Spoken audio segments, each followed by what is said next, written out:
Hello, everyone. This is Hit and Hustle from IRSportsDaily.com. I'm your host, Greg Flamong. And with me right now for a little bit is Christian McCollum. Christian works with us for Irish Sports Daily. Is on the reporting side, and he's got some info to share about the True Pyne situation. This is an emergency podcast. Obviously, we are we scrambled the jets, like I said, on the board to get some info out here for everybody. Kind of a late notice type situation, and we moved some things around. So we're gonna be talking Drew Pyne entering the portal. We're going to talk about what it means for the Notre Dame quarterback room. We're going to talk about what it means for finding someone in the portal, who's starting the bowl game, all those things. If this is your first time catching the show, if you're just popping in, hit the like button, hit the subscribe button. It really helps out the show. Christian, thanks for coming on, man. How you doing this afternoon, this evening? I'm doing great, Greg. Thanks for having me. Absolutely. All right, so we'll get right to it because I know you got to get going and you're a busy guy. So tell me, did this news, Drew Pyne entering the portal, did it catch you off guard at all? Off guard in terms of timing of it, right? Yeah. The overall entirety, I don't think it was a surprise for anyone. Shouldn't be a shock. The timing of it, I think, was a little jarring for everybody. And I had conversations with people as as early as 2-3 days ago about this potential situation, and this did not seem to be like something that was like imminent by any means of the stretch of the imagination. Yeah. I'm not even sure that, earlier this week when I talked to people that I would know, I'm not even sure that this decision had been made or even really, thoroughly considered. So I feel confident saying, something changed between now and then. I don't know what it was. I do know that, when you're thinking about, obviously Notre Dame has been, active or at least reportedly looking at the quarterback transfer portal. I know that's something that, people close to the situation would tell me, if you're a starting quarterback and they're looking at bringing in another quarterback out of the portal, that doesn't say a lot about how much faith they have in you. So maybe something changed upon that realm. I know our old friend John Bryce has reported that Tyler Buckner will be back or is practicing and is expected to be back for the bowl game, which would be huge. I don't think that's the kind of thing in and of itself that would cause the timing of this to accelerate. Yeah. But it could be something just as simple as, letting them know that, we're looking to go into the portal. And that's something that, I don't think Drew maybe read the writing on the wall, whatever you want to call it. I mean, I think, with the reporting that John Bryce put out there, and then our own Matt Freeman from ISD talking about how Tyler Buckner is entering the not entering the port, is started to practice, right? Started to work padded practice, right? So he's out there throwing the ball around. We saw him before the USC game. Tyler Buckner was out there throwing the ball around, right? Now that was unpadded and everything like that. And he was not dressed out for that game, but he was throwing the ball, so you knew that he was going to start to ramp up. And who knows, right? So if he's starting to practice and he's going to play in the game, does Drew Pyne feel like he's going to have to split series with Tyler Buckner? Is he going to have to, maybe if Tyler Buckner gets hot, right? He has a couple good series. Are they just going to stay with him, right? He's got to be concerned about that. And then there's the opportunity to, get into the portal now and find another destination where he knows he can go play, right? And with, the quarterback situation now, you have Tyler Buckner. They're talking about bringing in a transfer quarterback.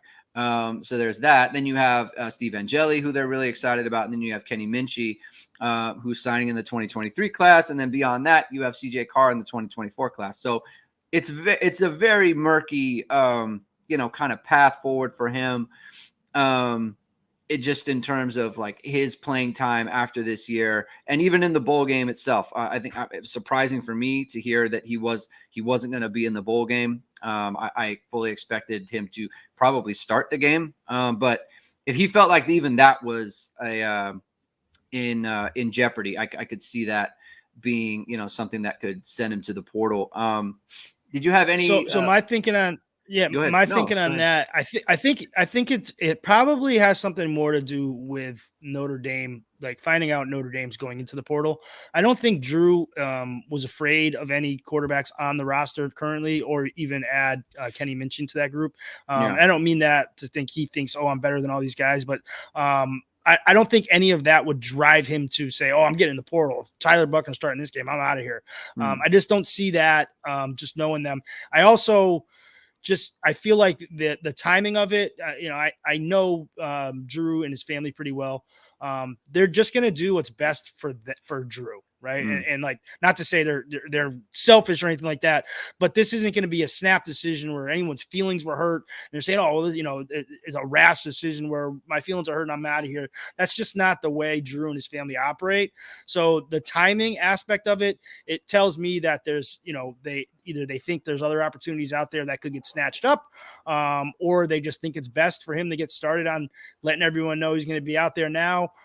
So I don't think it would be anything like hurt feelings or anything like that would cause the timing of it or even the transfer. And I don't think it's anything to do with any of the current quarterbacks around the roster. I just don't see how that would impact him, knowing what I know about, the situation. Interesting. I mean, he's definitely a confident kid, right? You got the, the McGregor thing. He does that whole thing. So it's that's been a, that's, you could tell, right? Like he just has that confidence. So that's good info that you're bringing to the table there. And again, everybody, we apologize for Christian's poor connection there, but he had good info that I wanted to bring on to the show, and he was only going to be here for a little bit. So Christian, before I let you go, do you have anything else you want to add to the kind of the discourse here before I let you go and you can go have a nice dinner with your family? Yeah, no, I understand Notre Dame fans were disappointed with the quarterback play throughout the year from start to finish, really. And it's understandable they want to look for an upgrade. The big thing I always had with Drew, and anyone that follows us on Irish Sports Daily, from even when he's a recruit, I'm a Drew Pyne fan, right? I'm a huge Drew Pyne fan as a human being. And when you're a big, like, not just like, oh, I like the kid, like I'm a very big fan of the kid. And when you're kind of, get put into a camp, one or the other, you see certain things. So you see things slanted that other people don't. So a lot of people are like, oh, this kid's not big enough, not, physically capable enough to play at this level. And then when they go out there and they see him make mistakes, that's what they see. So as someone that watched him a lot, and I'm like, you know what, I think this kid will have a shot. If they give him a shot, I tend to focus on more of the positive things sometimes.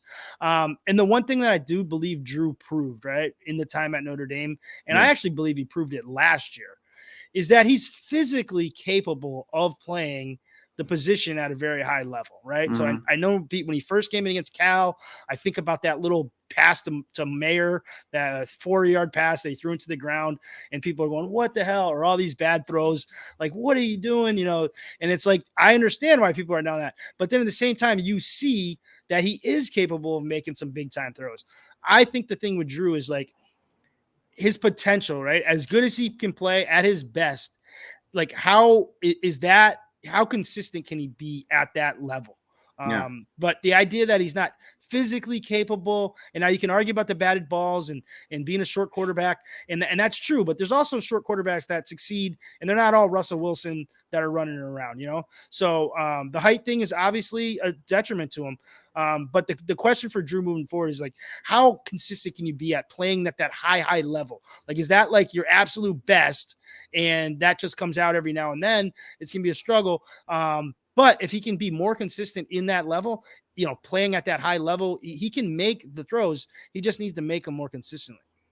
Right. And that's always the struggle with any backup quarterback, right? Is that consistency piece. And maybe that would have come next year had he had the opportunity. But I'm going to leave it there. I'm going to let you go, Christian. I'm going to let you go, Christian. Is Jamie coming on next? I'm used to, he's supposed to. He's in traffic, so I'm gonna hang out and wait for him, see if he can get here. I'll tell you what, Greg. Let's see how long Jamie can go. I got a few more minutes if you had any more questions. Okay, no problem. So we can. Do you have? What are your thoughts? Give me your thoughts on what you think it means. What do you think? What level do you think Drew could end up at, and what do you think it would take for him to succeed there? What do I think it would? So for him to succeed, I think he needs reps. Just like straight up, like he needs to be the guy over time, right? Any player needs that. I think the issue with him is that there were the games where it's like. There was the UNC BYU USC games, which were like phenomenal. And then there's the Stanfords and the kind of the Boston colleges and those other games where Clemson, where it's like Notre Dame doesn't really want to throw the ball, right? They're kind of afraid to throw the ball. And that is like UNLV in the second half. They didn't want to throw the ball. And so that's where it's like, okay, for a school like Notre Dame, it's like that we need more consistency there all the time. And the other part too is, where is the upside, right? Like, you're never gonna like, and it's so completely clear when you're playing in a game against Caleb Williams, where there's so much available to USC. There's so much there that just isn't available to Notre Dame. Like, the first incompletion he had, he's got a deep cross, almost like a post route to Lorenzo Styles, that, look, you got to push it down the field, right? You got to get that going. And it's just, it comes up short, right? And it's like, that's the type of play that's like, that has to be made. Like, in major college football, you have to be able to make that throw. And Pyne missed it, and he was short on it. And look, there are other throws that you look at, and that's that. Again, you pointed out, there's so many types of throws that he can make, and he made some really big time throws, like crossing routes to Deion Colsey, getting hit and that sort of thing, and he's putting the ball in a tight space. Did it multiple times to Michael Mayer, which is obviously really good. But at the same time, you go back and look, Notre Dame's longest pass play on the year was 54 yards, and that was the first play to Lorenzo Styles, and that wasn't A, it wasn't Drew Pyne, and B, it wasn't it was a long throw. It was the RPO, right? And so the longest over the top throw that they had was to Tobias Merriweather, right? It was one time. That's 41 yards, right? So you need explosiveness in the passing game, and you need that sort of thing. So for him, I think if you're looking at a school, I mean, he has to go somewhere. In my opinion, he's got to go somewhere where it's like, okay, they feel lucky to have Drew Pyne. He's got to go somewhere where they think, we got the Notre Dame quarterback. Like, that's great, right? We will wait for him. We will do whatever we can, because he is the type of guy that can lift our program up, right? I think that's where he's got to go. And so where is that, right? Like, I know he's got a connection to UConn. I think that would be a nice landing spot for him. But the last thing, if I'm him, the last thing I want is to get into another competition where someone else where they're feeling like, I want to get into, another, we have eyes for another quarterback, because the whole point of this is to get yourself playing time, right? Quarterbacks, they don't want to share the field, and they can't share. They don't want to do that. It's not like a wide receiver where you can split snaps or whatever, and you can still get good run. Quarterbacks can't do that. So, just off the top of my head, I feel like a school like UConn can be a good landing spot for him. I mean, what does, Lance Taylor's over there at Louisville, right? Clark Lee's over at Vanderbilt, right? Like, somewhere like that. Like, are those good options for him? So, those are just kind of off the top of my head. And I think when you're talking about quarterback transfer recruiting in the portal, it's a lot different than coming out of high school, right? Obviously, these guys are more seasoned, but they kind of have a little bit more leverage to say, hey, I want to go somewhere where I'm going to have a legit chance to start. And these coaches always just say no promises are made, but they're pretty damn close. And that works both ways, right? Like I said, I'm guessing this has something to do with Notre Dame's transfer portal. And I'm definitely not saying Notre Dame has a guy coming in. That's not what I'm saying. I'm saying they may have let him know we're looking at trying to bring a guy in, right? And he's saying, all right, well, I got to do my own thing. But that's the idea, right? If Notre Dame's looking to bring a guy in, Drew's not dumb enough to realize that guy's not coming to Notre Dame to be in a three-way competition. Yeah. That's just not really going to happen. So he's got to look at the same end on his end when he's going somewhere. He kind of has the leverage of saying, listen, I have this tape. You've seen what I've done. Either you like it or you don't. If you like it, I want to come in and have a chance to really play. And if not, then that's fine too, but I'll go somewhere else. But I think that's the difference between recruiting quarterbacks out of high school and out of the portal. Right. Like, why would they bring someone in if not to be the starter? Because you can't, who would come if they didn't think that they were going to be the starter? Like, it happens every single time. Like, it happens. Like, a player comes in and they I don't want to say they're, like you said, they're not assured of it, but they're pretty confident, right? Like they have they've been led to believe that they're going to be the guy, right? So, and if you're Drew Pyne, you think, okay, like there's a reason for that. Like I just started 10 games and you want to go into the portal, right? Like if Tyler Buckner had the exact same season as Drew Pyne did, like you just replace the stats and probably add a little more rushing yards, like Notre Dame wouldn't be going in the portal. You know, I don't think they'd be like, okay, we're going to build off of this and move on. And they're not doing that with Drew Pyne. So he's got to go somewhere where it's like, they're not looking to do that. What do you think? I think it would depend. Yeah. What do you think this sets up for Tyler Buckner then? Because we know he's practicing, but expected to play, going to play is not starting, right? That's he hasn't played real snaps in a long time, right? Since week 2. So what do you think this means for him? Do you think they try to ramp him up a little bit more? Do you think that Drew? Do you think this is a signal? Drew doing this is a signal about Buckner's readiness to play in the bowl game? Yeah, no, like I said before, I don't think that. And again, I'm not trying to say like, oh, Pyne thinks he's this much better than Buckner or anything like that. But I don't think Tyler Buckner ever scared him off, was the kind of player that would scare him away from a situation. Yeah. You got to trust in Notre Dame, right? Like, hopefully they're not ramping Tyler Buckner up too quickly for any reason. You want this kid to be healthy and stay healthy. So if they put him out there, he's going to be healthy. I think it's a great opportunity for him, right? It's going to be more reps. It's going to be more playing time, most likely. And he's going to need all he can get, especially after the last few years having such limited football. If they're going to bring another guy in, because, if they bring another guy in, like we said, that guy's probably going to think he has a good shot at being the starter. But if Tyler Buckner's still around, he's not just going to say, okay, I'm the backup now. I got to be the starter against Ohio State. We almost won that game. I got hurt, and now I'm just the backup again a year later. He's going to come in, and he's going to be ready to rock. And, Notre Dame obviously likes what they saw of him, or they wouldn't have named him the starter earlier in the season. And they had a lot of optimism going into the season. So it's an opportunity for Tyler Buckner. Basically, he's going to have more opportunities. And that's what this comes down to when you're a quarterback. You always have limited opportunities, and you have to make the most of them. And you have to try not to try to do too much in those limited opportunities, which is kind of goes against itself. But now he just can have a little bit more opportunities where he's not going to have to share as much with Drew, because Drew to obviously taking his fair share. And that means the same for Steve Angeli as well. I think Steve Angeli is a guy that's really going to have an opportunity, whether that's in, prep leading up to the bowl game, probably the bowl game itself and beyond. So those guys got to be thinking, obviously that room is tight. Anybody that knows Drew as a person can understand how those guys really are best friends or close friends. It's not like, just BS that they say. So those guys, I'm sure, are upset to see him go. But at the same time, that's the life of being a quarterback in a big time program. Everyone that's in that room that you like, you guys are competing with each other. And if one of them leaves, that's just more opportunity for you. Yep. Kevin Simonson asked a good question. I wanted to bring it up. My question is, what happens if Buckner lights it up in the bowl game? All right, so let's say Buckner starts, right?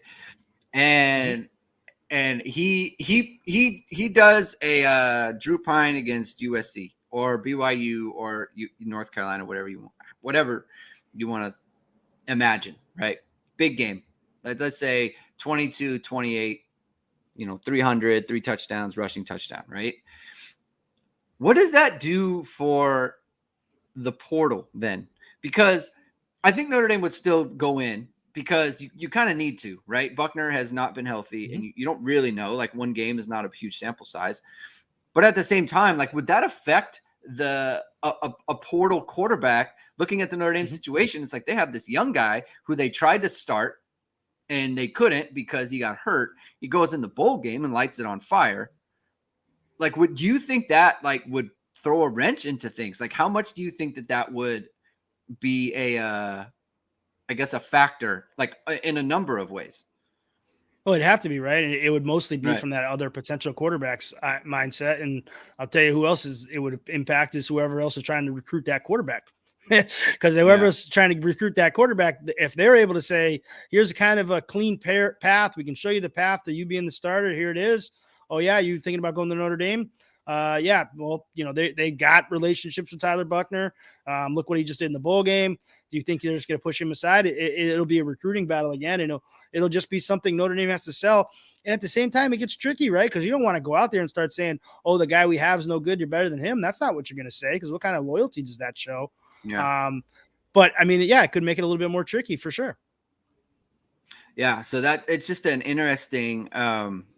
It's just an interesting dynamic, right? Like I feel like there's so many moving parts. The other piece too is I was, at the USC game, and I was watching Steve Angeli pregame, and I gotta say he can spin it. He can really spin it. Now, granted, warmups, right? You should look good in warmups. Division I college quarterback.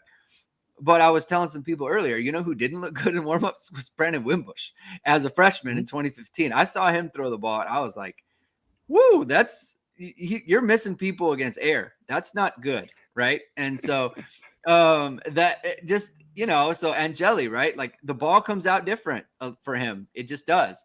When he snaps the wrist, that ball is spinning nice. The spirals are pretty and all those things.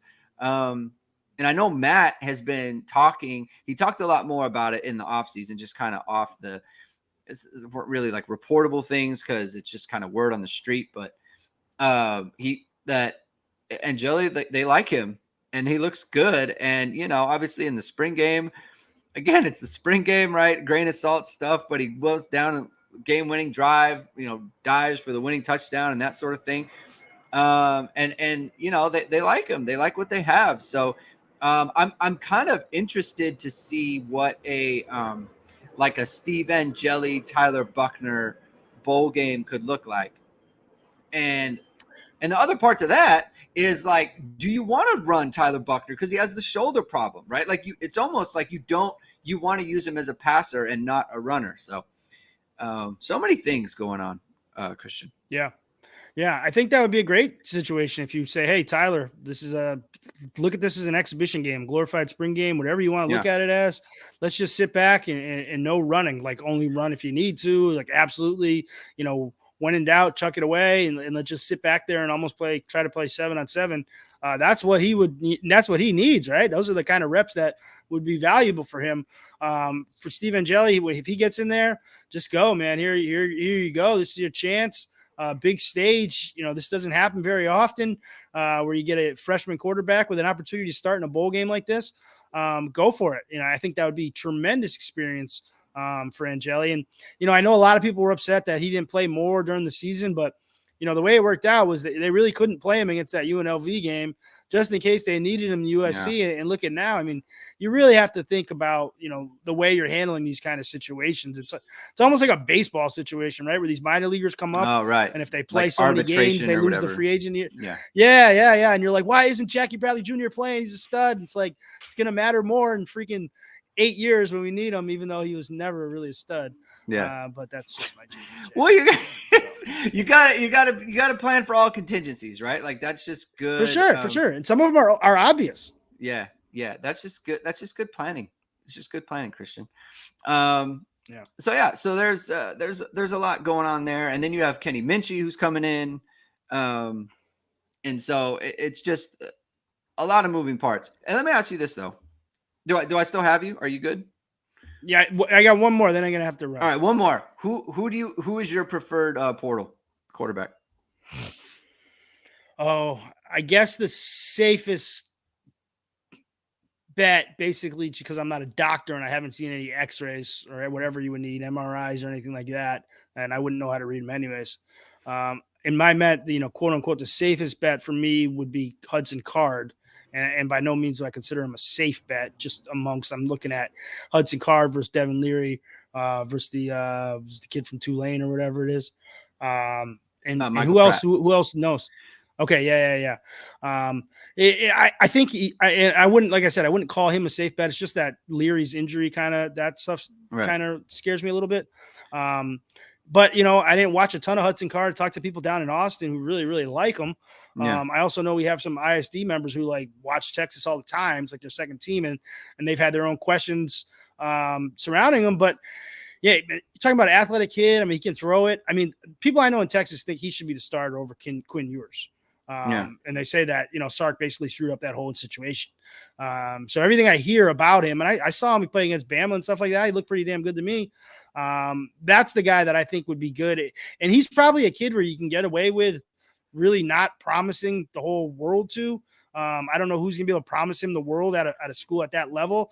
So Notre Dame basically saying, listen, and this is the thing, right? So it's going to come down to what kind of offense does he want to go? And Oklahoma was used as an example.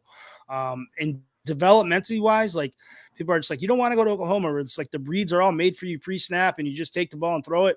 That's not going to help you get to the next level. But if you go to a more pro style thing like Notre Dame, you're going to have to actually process things and be able to show that. That's probably a better opportunity for you.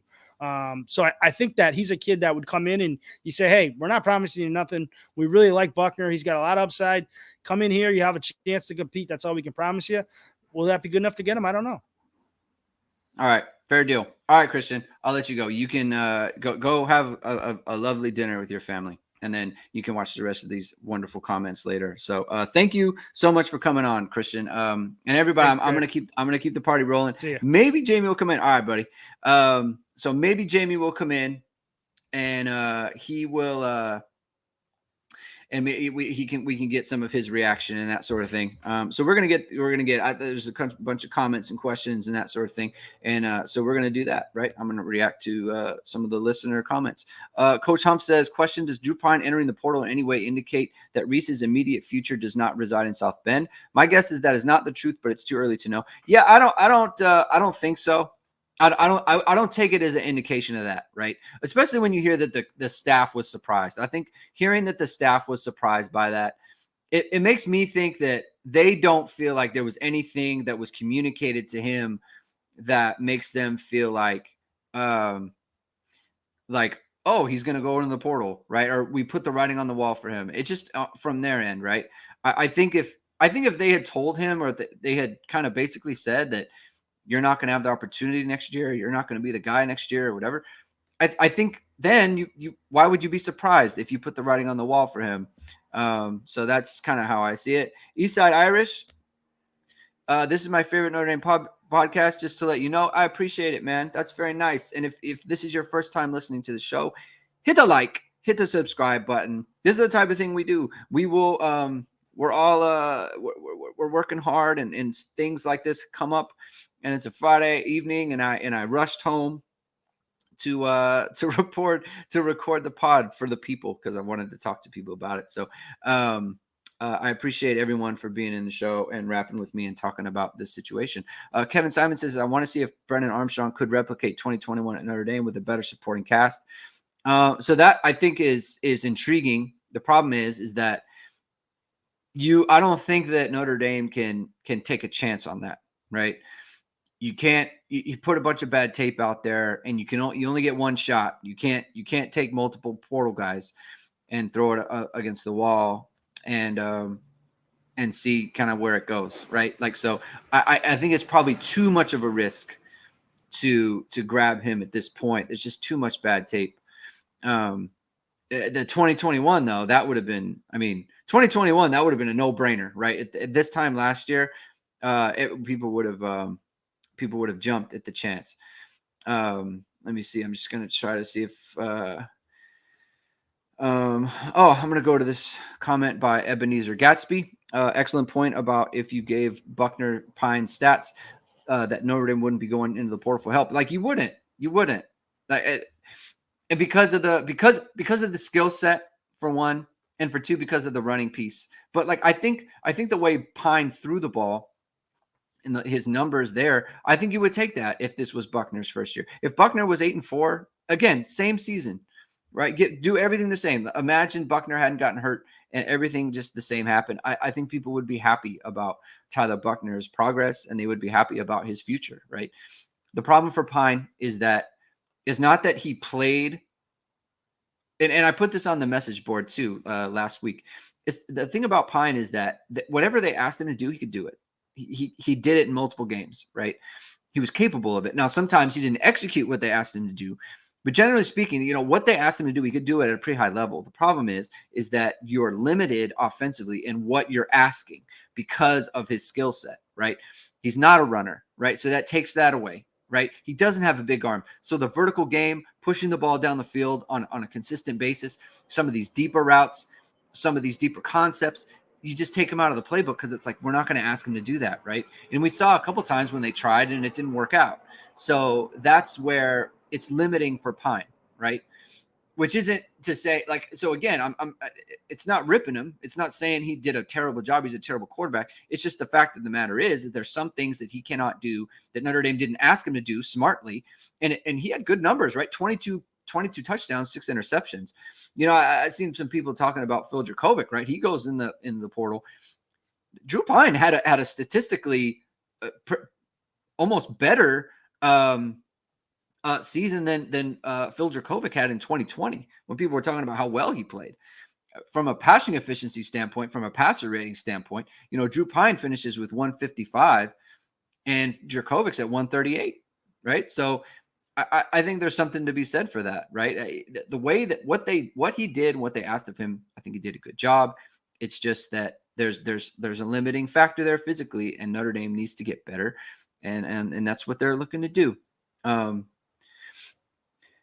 It's not, and the point that I'm saying is that the point that I'm making is that it's not that Drew Pyne played so terrible. It isn't. He played well. And so the point I'm making with giving him the stats is that we would be excited about Tyler Buchner if he had Drew's stats. We would be excited. For me, it doesn't this isn't a put down of Drew Pyne. It's just a fact of the matter is that Drew Pyne doesn't have the physical talent that Tyler Buchner does, right? And so Notre Dame, there are things that he cannot do. And so Notre Dame needs to find a better solution, right? And so they're going to go look for it in the portal, right? I mean, that's like not a secret, right? It just isn't. So that's the point I'm making with that. It's not like a value judgment on Drew Pyne or vis-a-vis Tyler Buchner or anything like that. Pyne could not execute most of the time. Our receivers are open. He was locked on 87. I disagree with that. And I don't think you can get numbers that he has when you're saying he couldn't execute most of the time. Some of the time he couldn't, right? And it cost them, right? Some of the time he did not. He was too inconsistent, and that's true. We've talked about it a ton. But at the same time, he played, I mean, the 22 touchdowns, 6 picks. That's a good job. That's a good job, especially when you're not like a throwing team, throwing it all the time.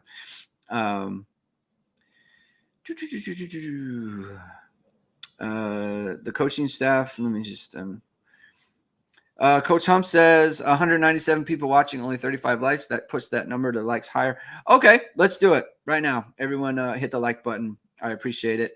That would be very nice because it helps the channel. And I don't know, that would make me happy. That would make me very happy. But if you don't, I still appreciate your attendance and listening to the show.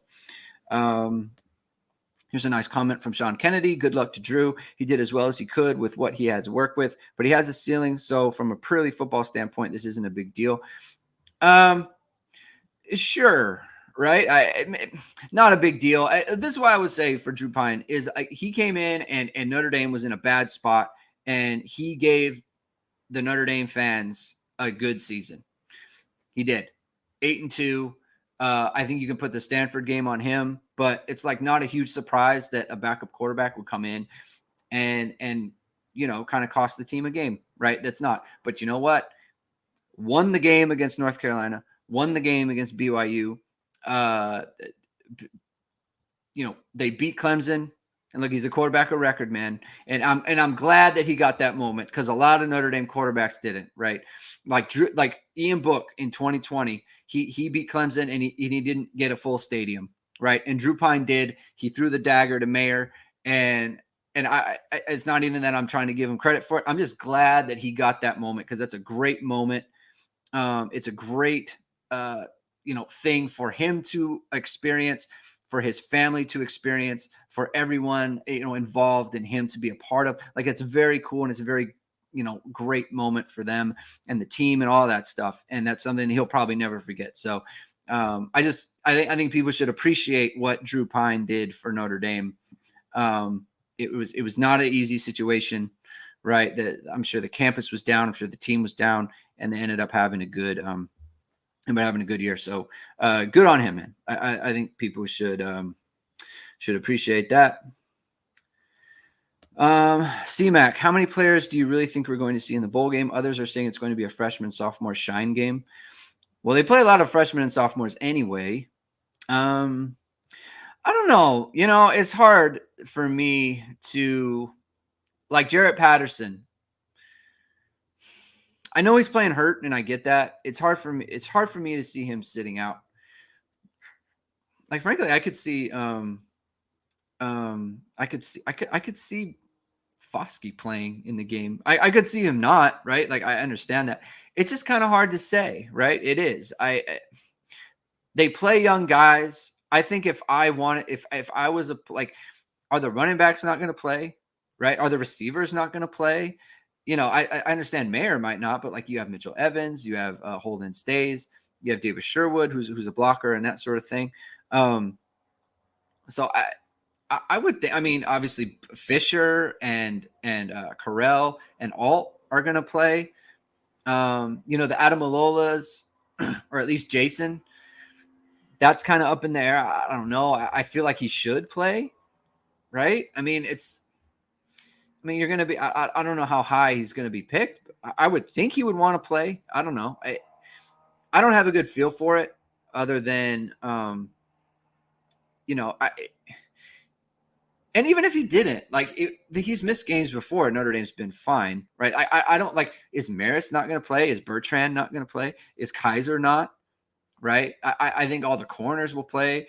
Brandon Joseph might not. I could see that, but you've got Ramon Henderson, you got DJ Brown. I don't think DJ Brown would sit. You've got Xavier Watts, who's playing great right now. So I think it'll be all right. I think they'll have a good enough team to field a good product, right? The tough part is Mayer, who understandably probably won't. And if he does, that's everyone gets that, and that's the hard part, right? They're going to have to mitigate that one, but hopefully they would get Tobias back, right? And so hopefully that mitigates it a little bit. James Brown says Xavier Watts is the truth on the team, and they should let him go both ways. Listen, if they have Xavier Watts go both ways and they didn't have Kyle Hamilton go both ways, I'm going to lose my mind, and it's going to be a big problem, because they should have done it when they had a chance and they didn't. And so that's what I think should happen. I don't think they need him to go both ways, honestly. I think they have enough offensively. I think you're getting enough from Deion Colsey and Lindsey and Styles and Tobias come back. I think they have enough. I don't think they need him to go both ways. To start him and play him a bunch of snaps at safety. That's what I would say. Speaking of Chris Tyree, everyone's talking about him. Put him in the slot. Have him do it. Do you think Tyree stays or go? It depends what he wants, right? If it is, I think they need to make the transition myself. I think they need to get him in the slot. I think they need to go vertical, because to me, he's not a natural running back. And B, you still have Diggs, you still have Estime, and you have Jadarian Price coming back. You have Jabrian Payne on the roster, and then you have the freshmen. You have Dylan Edwards, Jeremiah Love, and Jalen Lamar, who can come in and get snaps. There's speed guys and Dylan Edwards and Jeremiah Love. He needs to, where are your touches coming from, right? I think that you should try to get him in the slot to where you can be an explosive player, and you're not going inside. You're not trying to share because there's no real small guy on the roster, right? There's no small slot guy on the roster, and so I think that's where he should take advantage of that. I think that's where his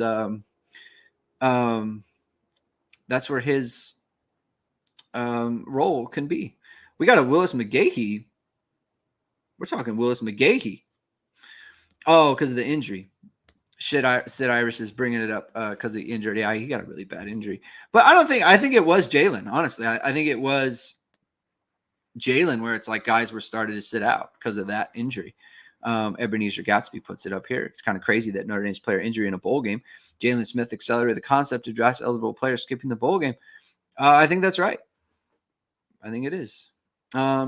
I don't need. So Patrick Hennessy says, I think Tyree should move on forward. Reese just doesn't magnify his strengths. Plus the running back room is flowing with numbers.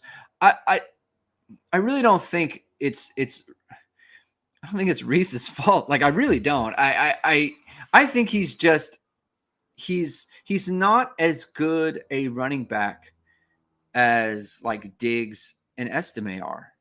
He just doesn't. It's just not natural to him the way it is for those guys. So put him in the slot. Like, give him those. Like, I mean, I guess you could blame Reese for that, but if Chris Tyree wasn't open to it, you know, I don't know how you can blame Reese for that one. But yeah, I think they need to get him in the slot. Dylan Edwards is a burner. Yes, he is. I'm very excited about him as a prospect. I think he's a great player. He's got that special ability. You know, he really does, and he can fly. That's for sure. So it's a good situation. David Solomon says, "Do you think Tyree comes back? What has he done to make an NFL team want to draft him? I think he'd transfer. He'll be getting his degree. I think he should. He should be ready to get his degree. So I think he could transfer. I think he'd move on because I think he was an early enrollee, if I recall correctly. I think he was. I think he was around for the spring that didn't happen because of the of COVID. But I think he was there. But if he hasn't, then I could see Notre Dame kind of moving on there. So let's see. Oh, we're talking about Michigan, similar to Deuce Vaughn. Yeah, I think he's might be a little bigger than that. Let's see. Tyler Borgman asked, I posted earlier that Tyree should move the slot. Love it. How many games has Tobias played in this year? So he's played in 5. So he's over the he's played in over the number already. So playing him in the bowl game, like if he was in 4, you know, if he was in 4 and the bowl game would make it 5, I think you could make a case that maybe you don't want to, but regardless, it doesn't matter. He's played in 5, so he's already over the number. Might as well just play him. T asks, who in the portal should be considered an upgrade over Drew, Hudson Card, anyone else? Well, I mean, Devin Leary would be, for one. He's an upgrade over a lot of people, not just Drew Pyne. He's an upgrade over like Tyler Buckner. The injury thing is what is kind of scary for a Card, right? Or I'm sorry, for Leary. Is he going to be able to practice? He had the torn pec. I guess for a quarterback, that's a little bit, you know, it's a worse thing, especially on the side that it's on. And he might not be able to practice in the spring. And I think that might be a deal breaker. But I'm not sure, right? That's just my opinion. I think, and in theory, Hudson Card is because of what he can do. He can push the ball down the field. He's a lot more mobile. He's a better athlete. He's got better size and that sort of thing. He's got to be able to make the throws, right, on a consistent basis.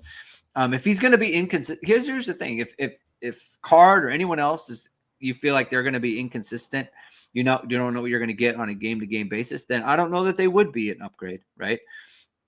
Like a demonstrable upgrade, right? You need to know that someone's going to be consistent. So that's what I think is important there. Sid Irish, they played him in 5 and not more than that because he had the concussion. So we would have seen him in every game post Syracuse, except that he got hurt, and so that was the problem. They would have played him absolutely. Bump another team. Who are we talking about? Rajon at number 4. He'll be down the depth chart at Notre Dame, number 4 at best. I wonder who we're talking about. Okay, you're talking about Tyree. Got it. Use Tyree like Rocket. So the thing like Rocket, well, I'm going to go back to this. Is that concussion a concern then? Yeah, I would say it is. Yeah. It's been out a long time. Yeah, it's not good. I would say it's concerning. Use Tyree like Rocket. So the thing is you can use a lot of people like Rocket. That doesn't mean they're a Rocket. Like, to me, I don't want to put it on him, but I think Dylan Edwards has some Rocket in him. That's what I think. I think that's there. Just a little bit with the jitter, the legs, with the quick legs and the quick feet, getting in and out of cuts, and then the acceleration after that. I think that's what I see. So that's That's my thing. Antoine Porcher Rideau. Is there a chance Brandon Joseph comes back next year? There's a chance. I don't see it happening. I think that sometimes guys plan to I think sometimes guys plan to get in the to make their move, and then they're going to be gone. And like mentally and all year they've planned for that, and I think sometimes they just hang on to that. Sometimes not. Like I think maybe Cam Hart thought he was going to be moving on, and then decided not to. So I'm not saying it's impossible. I would just say that it's not likely at the moment, in my opinion. I don't expect it to happen, and I think Notre Dame too. Like when you look at the ascension of Xavier Watson, what he's done, I think that makes it a lot easier for them to say, okay, like that was your plan. That's fine. And then move on with Watts. Cause I think Watts has shown him a lot. Ebenezer Gatsby says the issue with the quarterback portal is that it's hard to predict who will be the next Michael Penix Jr. or Bo Nix or the next Keaton Slovis. Right. Absolutely. I mean, that's the whole thing. And that's why I think it's hard for them to make a move on Brennan Armstrong because you need to know, right? So if you take a guy with bad tape for a whole year, well, you're taking a real chance, right? And I don't think they want to do that, right? But that's the problem with quarterback evaluation generally. It's just it's very hard to predict those things, right? You got it's evaluation, right? And look, a lot of people have been unhappy about Tommy Rees on that end. But hey, he's got a chance here. So let's see how it happens. I think Jack Cohn worked out pretty good for Notre Dame. So I think he got that right. So good on him. Let's see. Coach Humph, does preferred walk-on status mean the player is receiving a partial scholarship? If not, what the benefits? Preferred walk-on is basically you're not on scholarship, but they are going to you're going to be on the team. So it's like, walk-on tryouts, right? So like Rudy, not a preferred walk-on, right? He begged on and he said he was going to try out, and he tried out and made the team that way. Someone who's a preferred walk-on means we're going to help you get into school as an athlete, and then you are going to have a spot on the football team, but not on scholarship, essentially, is what that means. Let's see. Brian Walsh says, who steps up at the receiver position? Pyne may or may not have been adequate, and I hear he missed open receivers, but I saw a lot of plays in which it looked like the receivers didn't get open ever.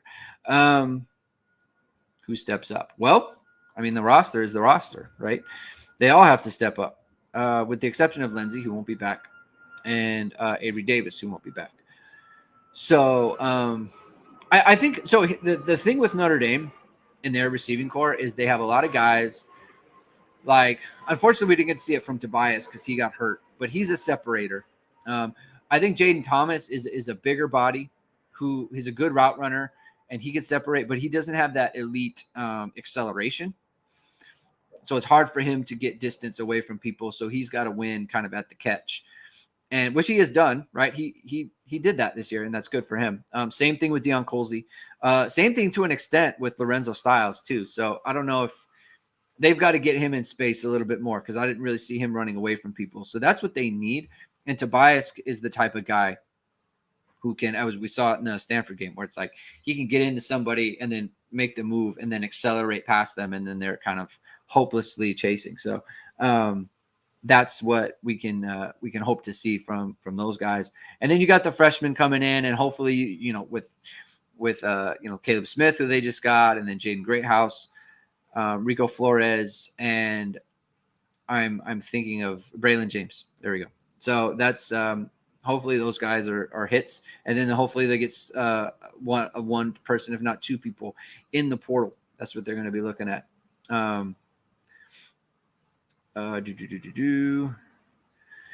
Andy Nation, thank you for the super chat. Says we need to improve on kickoff returns. Go Irish. Yeah, they do. They have for a long time.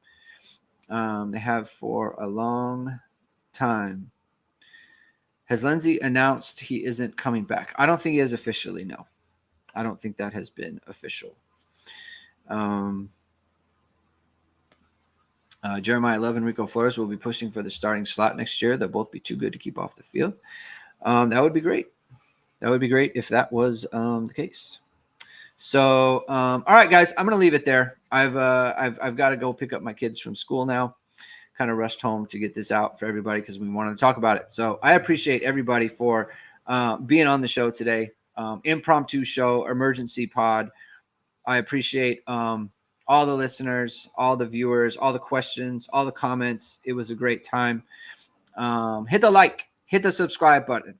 Okay, we're going to be doing most of this. I kind of feel like this is going to be a kind of a regular thing where there's going to be news that comes up and we've got to be ready. So be at the ready. And speaking of which, be at the ready. Hit the notification bell. That lets you know we're going live and that we're talking about something, right? A lot of portal stuff, a lot of transfer stuff. My sidekick Jamie. So again, this was impromptu, right? Friday is when he's got a lot of stuff lined up. Wasn't able to make the show, so we just kind of threw it together. But we said we wanted to get the content out for the people. So again, thank you everyone for tuning in. Hit the like, hit the subscribe button. We'll be with you at least next week on our regular scheduled time. If not before that, hit the notification bell so you know where we're going live. Thank you everyone. Have a great weekend, and we will talk to you very, very soon.